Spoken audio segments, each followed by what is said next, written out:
ఎంగిలిపూల బతుకమ్మ సందర్భంగా Champapet cricket club లో మహిళలు చిన్నారులు కలిసి బతుకమ్మ సంబరాలు ఘనంగా నిర్వహించారు.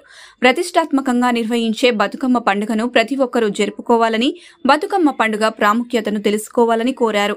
ఈ కార్యక్రమంలో మౌనిక వట్టికోటి, బిందు, సహస్ర, అన్విత, గాయత్రి తదితరులు పాల్గొన్నారు.